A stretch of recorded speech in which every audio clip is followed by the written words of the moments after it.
Hello, everyone, and welcome to the 2023 Big Arm Challenge presented by the Desert Flyers.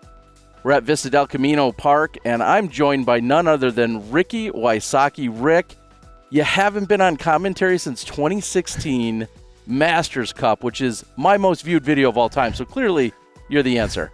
Yeah, I'm coming back out of retirement for commentary at my new home course, Vista del Camino. So I was not there watching the coverage, so this is my first time watching it with you guys as well. So I'm excited. It should be a lot of fun. We got a great feature card for you guys. This is what's called the Vista XXL layout. So it's not what you're used to seeing, and including the drone preview, they're playing to the long pin here on hole number 1, 432 feet.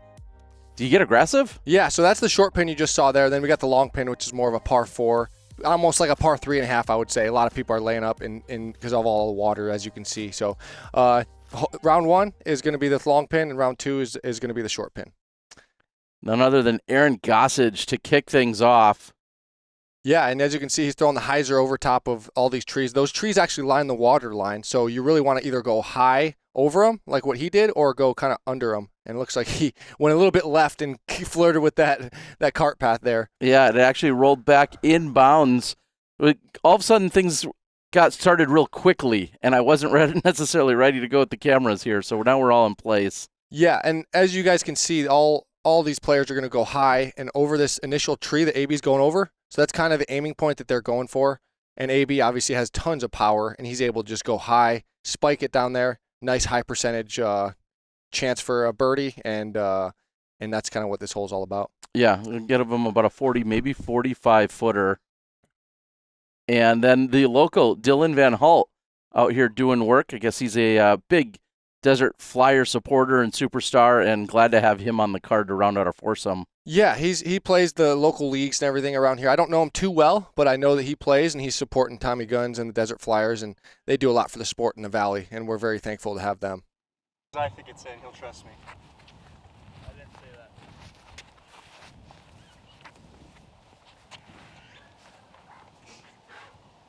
that. And so you can see just barely in bounds there for Gossage.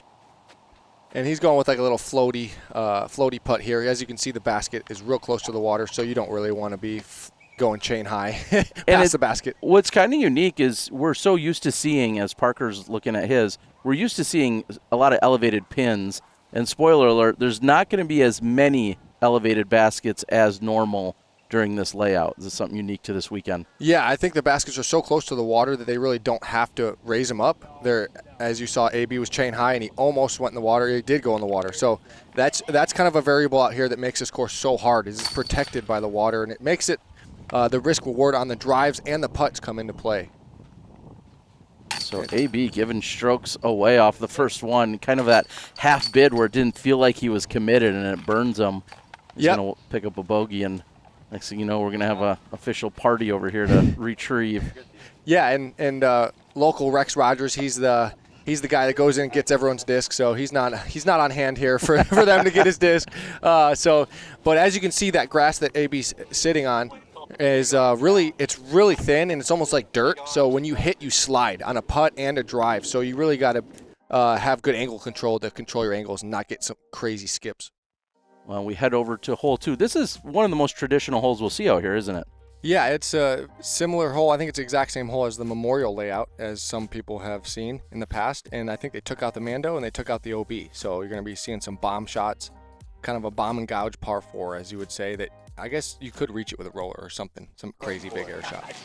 Tony, what'd you do? Yeah, Rick, why aren't you out here doing scores for them? I know. I should be the official U-Disc scorer here, but I'm not. I'm slacking. I got 3. 3? Parker 3?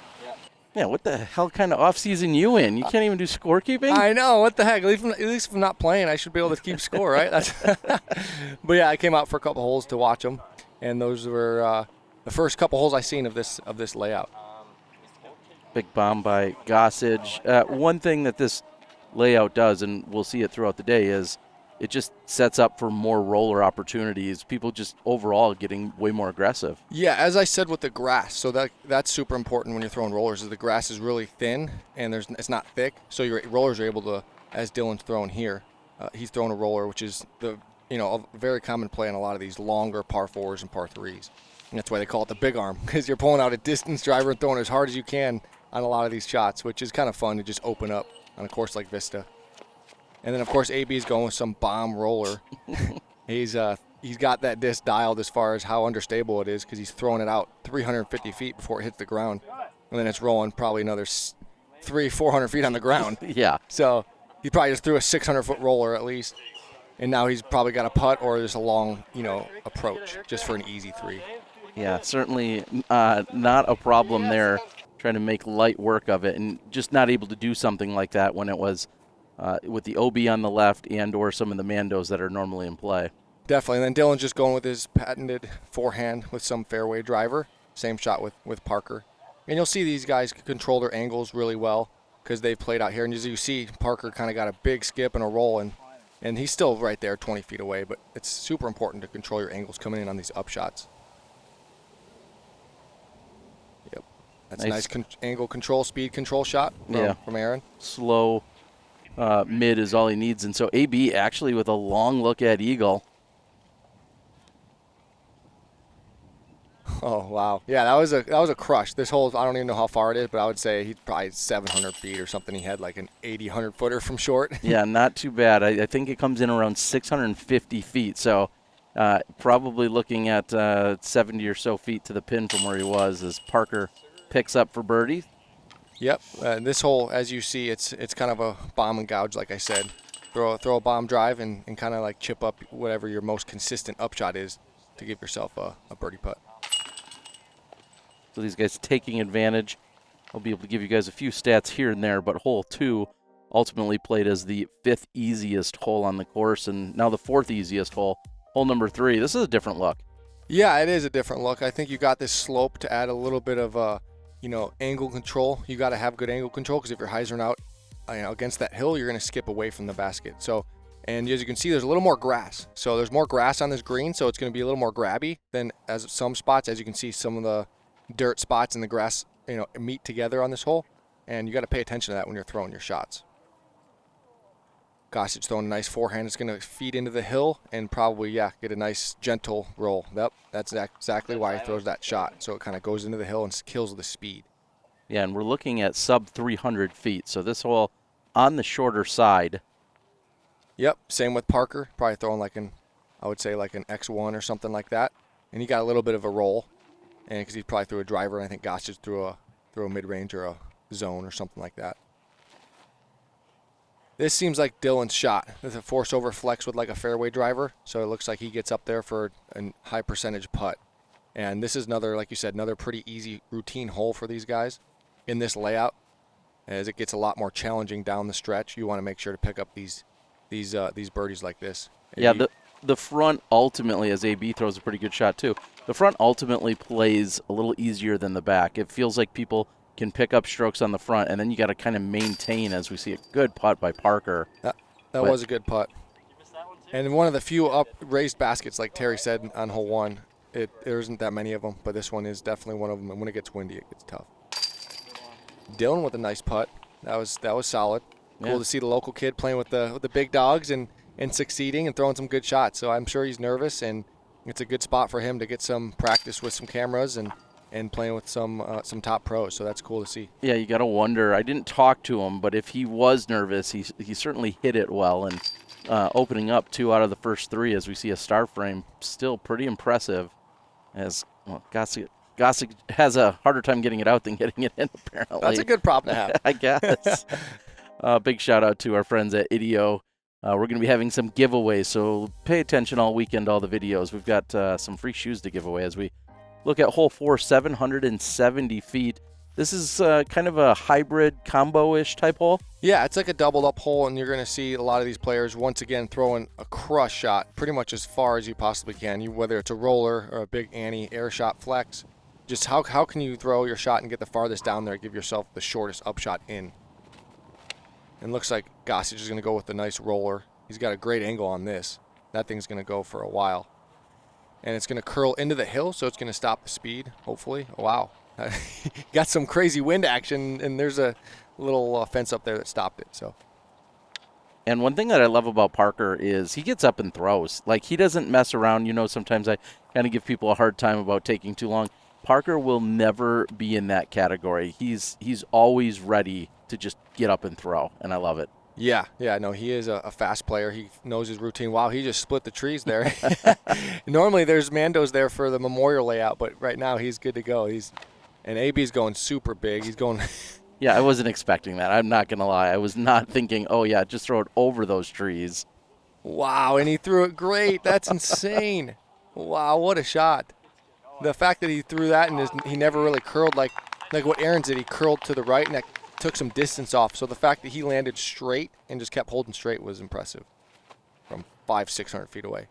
And this is kind of Parker's strong suit. He's got a really solid forehand, as you can see, and he just laces that. That is a great shot. Yeah, and getting it to check up. What's a secret for getting it to stop there? Is there one? Yeah, I mean, I think throwing a flex shot like he did, starting it on a flex, and then by the time it gets to the basket, it's kind of dying off and kind of spiking back down to the ground. Losing its momentum as it's falling at that point, even more so?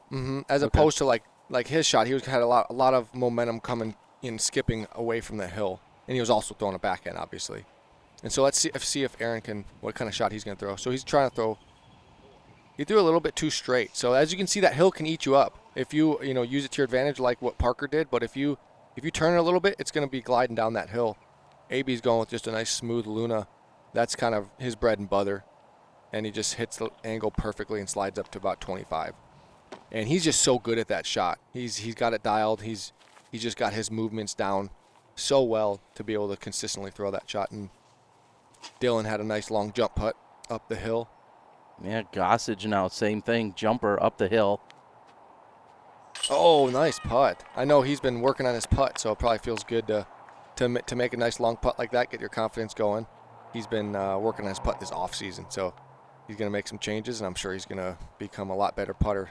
That's kind of how it goes when you're putting. You sometimes got to get worse before you get better. Yeah, work on those mechanics and really break things down. Mm-hmm.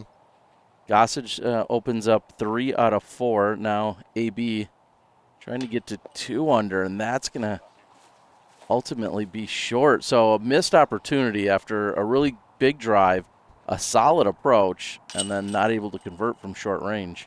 Yeah, and just, I think hole 1, he missed a putt, and now hole 4? Yeah, so he's having a little trouble putting here, but he'll figure it out. That's kind of how AB is. He just gives himself lots of birdie opportunities. Eventually they'll start falling, especially a player like him. He throws far enough, and he throws enough controlled shots. He's going to have a lot of looks for birdie this round. I can guarantee you that. Big thanks to all my Patreon supporters and subscribers as we near 100,000. Remember, if you're a supporter, when we get to 100,000, I'm going to rewind 2 months. And if you were already on board, then I'm going to be sending you a free disc. It's 443 for hole number 5. And this feels almost like a bonus, no? Or am I just thinking that the hill wreaks havoc on players? Yeah, it is almost like a bonus birdie. It's very doable, but it's also, if you don't control your angle and your speed, you can get a bad roll. And it looks like Aaron's pulled this one wide, so we'll see if this one's going to skip back. And it looks like it's not. So you see those cement light poles, you got to be right side of those to even have a chance to come in bounds. And so he pulled it, and it looks like he's going to be getting a bogey. Yeah, at best, probably. We still have the hillside to contend with. Here's Parker. So he played a little safer, and so he's up to the right side. He's got still about an 80-footer from there, so he doesn't have a high percentage makeable birdie. He's probably just going to be more of a layup. Dylan throwing a forehand as well. Looks like he's burned it over a little bit to the left. Yeah, and we actually see it ricochet kind of off the backside of the sidewalk berm and then back toward the sidewalk. They're going to have a conversation about it here in a second. We'll be able to listen to their philosophy on it. And here's AB just going big. Yeah, that's what he does. He's throwing out over the road, and he's trying to kind of spike. Oh, he hit the tree. That was a pretty lucky break and dropped. So now I would say he's got about a 30-footer from there for birdie. That's a great shot. Gossage, after his out-of-bounds stroke, he's just trying to lay up some sort of probably zone and minimize the damage here. Yeah. Now they're going to talk about this OB shot. My call is out. Out of bounds. Yeah, me too. Where'd you have your I give you right there. It hit the side, I think. Yeah, just because we're able to see. I can see the concrete straight down. Straight down. That's very close though. Gosh, that's be similar. All right. I know. From the side, does it look different? Yeah, it still looks out to me from the side. Okay. All right. Maybe we'll get AB's opinion. We won't tell him what we said, and we'll see what he says. We got 2 out calls, potentially 1 in call, so I think we need you.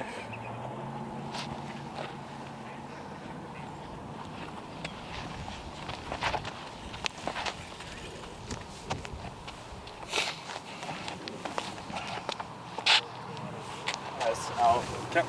Yep. Again, some part of your disc has to be touching inbounds, and after all the various angles, they still couldn't conclude that he was actually touching inbounds at any point. So, unfortunately, that's going to be an OB shot. Yeah, when you have to start looking at it from all different angles, that's when you know it's a close call. And so here's Parker. Like I said, he's kind of got mostly a layup, which that's a good par. As you can see, players in the group struggling on the hole, and this is a great shot. AB hit the tree and dropped to about a 30-footer, 35-footer. Well, that was a great putt. That was really good putt. As you can see, if that slope behind the basket can get away from you real quick if you're chain high and miss the basket. But that was a nice, committed, confident stroke there. Yeah, and quite an improvement that we saw from the previous hole, where there was more commitment. And this is really the thing that you worry about the most on so many of these hillsides. Yep, it's not that much in play until you miss a putt like that, Yep. and then you see it come into play a lot. And so Dylan, he got a bad roll away, as you can see, and just kind of laid up his next one. So Gossage with his bogey look after the OB shot. Oh, and that one he just lifted too high up into the left side of the chains, and not a chance for that to stay in. Yeah, he's been practicing kind of more of a spin putt, as you can see, coming straight back to a little higher, more towards like his belly button, and then going forward. Whoop. You can tell he's really thinking about mechanics so much, and that's kind of where he's going wrong. He's just, like I said earlier, you're practicing new things, you're going to miss putts, and you're going to make a lot of mistakes, but he knows that in the long run, if he sticks with it, keeps practicing, he's going to get it down. But it's a bummer to see him going through these struggles right here. Yeah, a pair of triple bogeys. So if you're wondering just how tough hole 5 is playing, I think there's maybe your answer. Now we got to head to hole 6. I like this one because it's the standard hole we're used to seeing, except for it's a postage stamp kind of island green. And anything that doesn't land inside the island goes immediately to the drop zone, regardless of where you hit, where you land, where you stop. If it's OB, you go right to the drop zone on this tee shot. Yeah, make the island or go home. You got to throw a good shot, or you're getting a bogey potentially. So he's going with this smooth forehand with some sort of. Oh, he went a little long. Oh, we might have just barely trickled. Oh my gosh. No, not enough. There's no part touching inbounds. It's going to be another Dylan situation where they're staring at it from every direction, seeing if it's safe. And Parker's going a little bit shorter because he saw AB's go long OB. So there he goes. Yeah, that's hit the pole. That's money. As you can see, the green is pretty small, this island green. And, these guys are all electing to go with the forehand because it comes in against the hill a lot better, not as likely to roll. So, yep, Aaron sticks it. You got, as you can see, there's a lot of action at the end. It gets a little weird skip and a roll and can very easily go out of bounds if you're not controlling the angle. And Dylan looks like he's thrown another good shot. Similar type of disc, some sort of overstable putter. That's a good, good forehand approach disc. And AB's at the drop zone. Looks like he did go out of bounds. So there wasn't as close of a call as Dylan's was the last hole. Another death putt from AB. That is a great putt. That looked like it was close, but that was probably a 35-foot downhill putt to, if you miss it, you're out of bounds. Yeah, again, that postage stamp runs out of real estate real quick on that backside. And now we'll see if we have the birdie opportunities the rest of the guys can take, and the woes continue, or maybe carried over from the previous hole, as Gossage is going to have to tap in for a par. Yeah, he is just not confident, as you can see. He's thinking about every movement, and just, he'll get it figured out. Dylan taps in for his birdie. That was a good birdie to get after that previous triple bogey. Yeah, good bounce back, and then the tap in here for Parker, making things look real easy, and real quietly he steps into a 4-under in the first 6, which is an incredible start here as we head over to hole number 7. Looks like I sponsored it. My logo just popped up. So. Oh, yeah, that's right. Yeah. Thanks for hosting me. Thanks for putting up so many golfers this weekend. I got you. Yeah, we got hole 7. We got, as you can see, the water. You got a couple trees.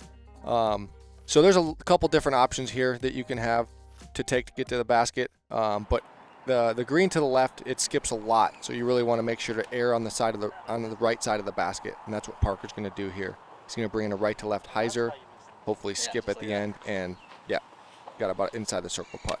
You're going to see a lot of people choose the right-hand side of the basket, obviously, because the water's on the left. And they're just going to throw to, 20 to 25 feet right of the basket in that nice safe zone. Yeah, and what makes this a little weird, I think, or different from what we normally see is how high the reeds and the cattails or whatever have grown up.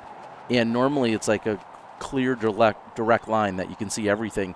Here you're throwing over that space, and it's a different look from what we're used to as AB checks up with the backspin. Yeah, he knows this hole. He's thrown this hyzer a million times on this course, so he is dialed on this hole for sure.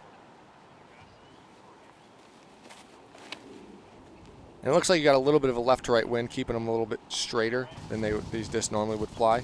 As you can see, that one got a skip. And I was right. The wind. You called it. That wind would. If there was no wind, that thing's probably skipping in the water. But he played a good shot because he knew the wind was gonna keep it a little bit more right than normal. And this is the kind of the play is to go right, but then you have this death putt, and he cashed it. That was a great putt. That was right at the water, and you don't realize, but that water creeps up on you quickly. Especially when you're putting it up that high with that much velocity to get it there. So solid putt by Parker, and he's keeping things rolling. And then Dylan here picks up a birdie. Yep, that was good to see. Got a nice birdie. See, that's kind of a good, obviously you want to park it, but if you can land pin high and putt away from the water, that is ideal. It's just hard to get yourself to do that because of the water right there. And here's Gossage's crazy shot after it skipped straight instead of left. There, he made a putt. He was a little shocked there. That's exactly, and AB had no problem kind of razzing him a little bit with regard to some of his putting woes, but these guys are having a good time.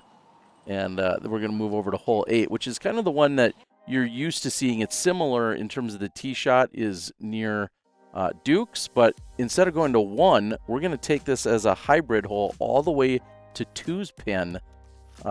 Believe it or not, this plays as the easiest hole on the course, so feels like you need to get a birdie. Yeah, as you can see, it's a little shorter in the 570-foot range, so you're not gonna have to throw 2 big drives. It's more of a driver and a mid-ranger putter for the second shot. And Parker's just going with a nice smooth 400 to 450-foot forehand, and a nice chip shot to the basket for the probably easy birdie.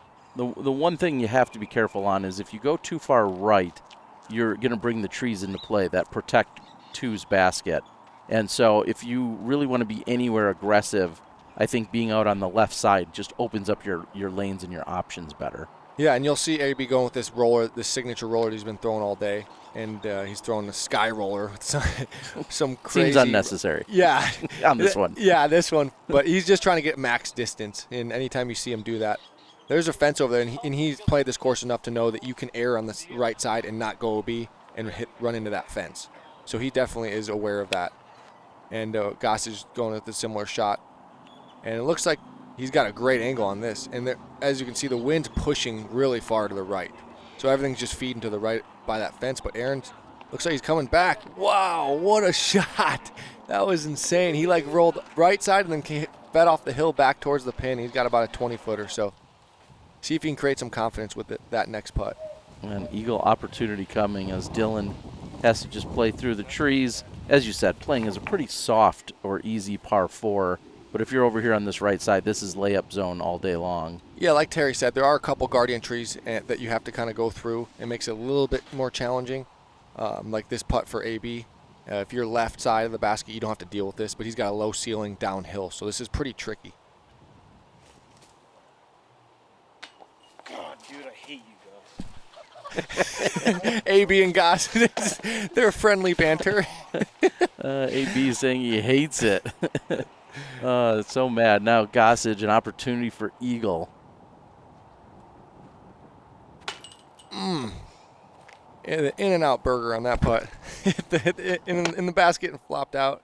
But yeah, that drive was very impressive. He obviously didn't make it, but that was drive of the day so far for sure. Certainly, as we see the tap in there for Parker, who moves to 6 under through 8. Yeah, Parker is silently killing it. Yeah. And Dylan, also another smooth birdie there. He's a couple under, so it's cool to see the local kid hanging in there and keeping up with these guys. And then ultimately we'll see birdies then by Gossage and also by AB. So AB moves to 4 under. So knowing he started with a bogey and to see him just 2 off, the pace that Parker's setting is still pretty impressive. As we head to our final hole on the front 9, 672 feet.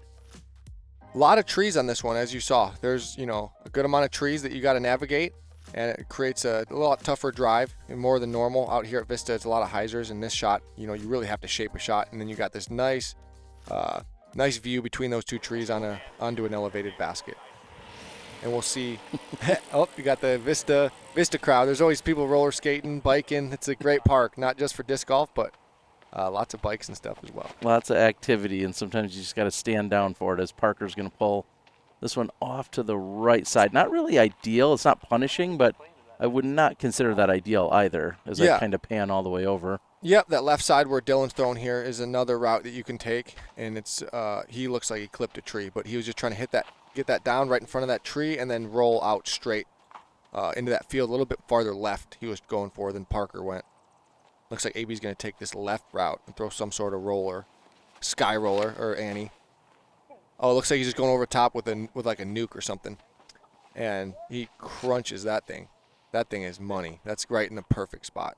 Yep. So he's going to flirting with that sidewalk over there, but he's going to have just a chip shot to the basket. Should be relatively easy for him as Gossage lines up. Another roller. As you guys can see, this is pretty fun to watch these guys just bombing. He's and you can kind of tell by the angle if it comes out of their hand if it's going to be like a nice distance roller. Gossage is leaking a little bit right, but he should be able to throw a shot from there. He's on the other tee pad. Yeah, he's all the way over on the next one on 10. Man, his rollers have some crazy action on them. At the end, it like rolls all over the place. That's nuts. It just doesn't want to sit down as the next card is getting ready to tee on 10. I got to quickly say thank you guys for watching. Like, share, subscribe, do all the YouTube things. My question for you guys is, should Ricky be playing in this? That's what I need to know. Should Rick be playing, or should Rick be enjoying the off season and hanging out as a spectator and as a host? That's what you got to answer in the comments. Play along all weekend. We've got some giveaways, including a free pair of shoes, thanks to our friends at Ideo, as we see Parker's approach a little bit short. Yeah, maybe next year I'll play. So Okay. we'll see. All right. We'll see how it goes. We'll see. Yeah, we'll see how the outcome of this event is and how you feel about it. As that's officially a long bid there by Gossage for eagle, but he'll have a tap-in birdie. Here's Dylan with the forehand approach. Looks like a pretty solid shot. He got a pretty big skip, and there's what I'm talking about with the angle control. If you don't hit your angles out here, you're going to get some crazy skips and be a little bit further than you want on your upshots. So is this Parker's second shot? This is his third now, yeah, because his second wasn't ideal, and then that one hits a tree, but isn't punished too much, so to speak. Yeah, so it looks like he'll have a par putt. AB did flirt with that road over there to the left a lot more than we thought. So, but he is safe, and he's got, just a little bit of a Luna chip shot, which is his forte. Anytime he brings out that green disc, that's going to be a great shot, more than likely. Yeah, as you said, perfectly controlled. Dylan has a long look from circle 2 just off the cage. Yeah, he's trying to save that par over there. And here's Parker also to save par after that tough upshot. And looking solid. I mean, didn't necessarily throw great shots on 9, but still escapes with a par. And his 6 under is actually going to be the pace setter out of all of our 50-person MPO division. Is 6 under through the front 9. We'll see the scores in a moment as Gossage still going through his motions. Yes, pumped. They got that one to go in. Yeah. Yeah, no, Parker, that's kind of his personality. He's just really chill, down to earth. Doesn't get too high or low, and so I think that really translates over to his game. And that's exactly what he's doing here today. Yeah, it's great to see. So he's at 6 under. AB coming with the tap in, and we're about to tap out of our front 9. So big thanks, Ricky Wysocki here. He'll be in the back 9. We'll give you guys the conclusion of round number 1. This is the 2023 Big Arm Challenge, brought to us by our friends over at the Desert Flyers. Parker Welck setting the hot pace in the 50-person MPO division. We'll see you guys for the back nine. Let's do it.